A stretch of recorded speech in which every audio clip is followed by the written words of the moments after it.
Welcome to Ridhima kitchen. வணக்கம். எல்லாருக்கும் மாட்டு பொங்கல் வாழ்த்துக்கள். வாங்க நம்ம வீட்டில் மாட்டு பொங்கலுக்கு ஒரு பட்டி குழம்பு பார்க்கலாம். நான் அரசாணிக்காய் ஒரு பீஸ் கட் பண்ணி வச்சிருக்கிறேன். கத்திரிக்காய் ஒரு 5 கத்திரிக்காய் கட் பண்ணி வச்சிருக்கிறேன்.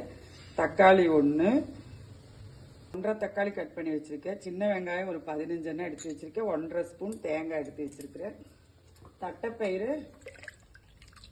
தட்டைப்பயிரை குக்கர்ல ஒரு சின்ன தக்காளி 1/2 தக்காளி போட்டு 2 விசில் விட்டு எடுத்து வச்சிருக்கேன். வாங்க பார்க்கலாம். பாருங்க, வெங்காயம் இது மாட்டு பொங்கல் வச்சா இந்த குழம்பு பட்டியில வைக்கிறது ரொம்ப ஃபேமஸ். இந்த குழம்பு எங்க வீட்ல எல்லாம் வைப்பாங்க மாட்டு பொங்கலுக்கு. இப்பவே நான் ஒரு தக்காளியும் போட்டுக்கிறேன். வெங்காயம், ஜீரகம், தக்காளி இது 3 நான் வணக்கிட்டு போறேன்.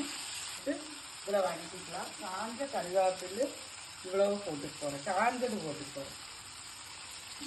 பச்சையும் போட்டுக்கலாம். உங்ககிட்ட இருந்தால் காஞ்சது யூஸ் பண்ணுங்க, இல்லைன்னா பச்சை போட்டுக்கலாம்.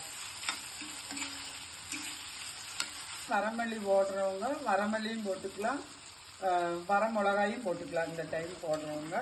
அதுபோல் வெள்ளைப்பூண்டு போடுறவங்க இந்த டைம் வெள்ளைப்பூண்டு போட்டுக்கலாம். நான் வெள்ளைப்பூண்டு காயில தட்டித்தான் போட போறேன். தட்டி போடுறது பிடிக்கலன்னா இந்த டைம் இப்போ போட்டுக்கலாம். பாருங்க, இந்த அளவுக்கு வணங்கினது போதுமான அளவு நம்மளுக்கு. பாருங்க, இந்த ஸ்பூன்ல ஒரு ஸ்பூன் நம்ம வீட்டு குழம்புக்கு தேவையான அளவு மல்லி போட்டுட்டேன். மல்லிப்பொடி, காரம் அதில் நமக்கு தேவையான அளவு போட்டு போகிறேன். காரமெல்லாம் நீங்கள் கூட்டுறது குறைக்கிறது எல்லாமே அது அவங்கவுங்க விருப்பம். எல்லாம் வணங்கிடுச்சு. இது இப்போ நான் தேங்காய் இதுலேயே போட்டு போகிறேன். இது எல்லாம் நம்ம பேஸ்ட் போல அரைச்சிட்டு வந்துடுவோம். பாருங்க, குழம்பு தாளிச்சு விட்டுடலாம். நான் நல்லெண்ணெய் ஊற்றிக்கு போகிறேன். அவங்கவுங்க விருப்பம்தான் இந்த குழம்புக்கு எண்ணெய் எல்லாமே. இந்த குழம்பு வீட்டுக்கு வித்தியாசப்படும். ஜீரகம் போட்டு போறோம்.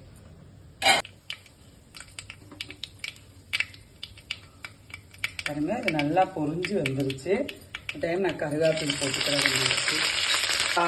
ஒரு 6 சின்ன வெங்காயம் கட் பண்ணி வச்சிருக்கேன். ஒரு 4 பல்லு பூண்டு நல்லா தட்டி வச்சிருக்கேன். அதையும் இப்போ போட்டுப்போம்.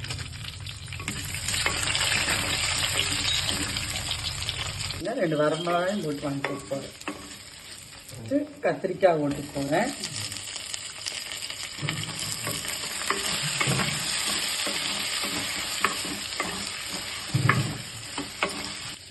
பாருங்க, கத்திரிக்காய் ஒரு வணங்கிடுச்சு. இந்த டைம் நான் அரசாணிக்காயும் போட்டு போறேன். நான் தோலோட தான் கட் பண்ணியிருக்கேன். நம்ம வீட்டில் தோலோட தான் இந்த குழம்புக்கு போடுவாங்க. விருப்பம் இல்லாதவங்க தோலை கட் பண்ணி போட்டுக்கலாம்.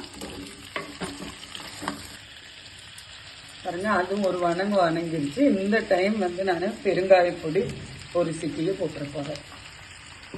அந்த குழம்புக்கு தகுந்த உப்பு போட்டுட்டேன். நம்ம வீட்டு குழம்புக்கு தகுந்த ஒரு எலுமிச்சம்பழம் சைஸ் புளி நான் கரைச்சி வச்சிருக்கேன். ஆல்ரெடி 2 தக்காளி நம்ம போட்டிருக்கிறோம் அரைக்கிறதுல. பாருங்க, அந்த புளியிலேயே காய் ஒரு கொதிச்சிருட்டோம். மூடி போட்டு பின்ன நம்ம அரைப்பெல்லாம் ஊற்றிக்கலாம். அந்த காய் ஒரு 1/4 வேக்காடு வெந்துருச்சு. இப்போ அரைப்பை ஊற்றிடுறேன். இந்த புளித்தண்ணியில் வெந்துட்டு இருக்கு பார்த்தீங்களா? இப்போ ஊற்றிடலாம்.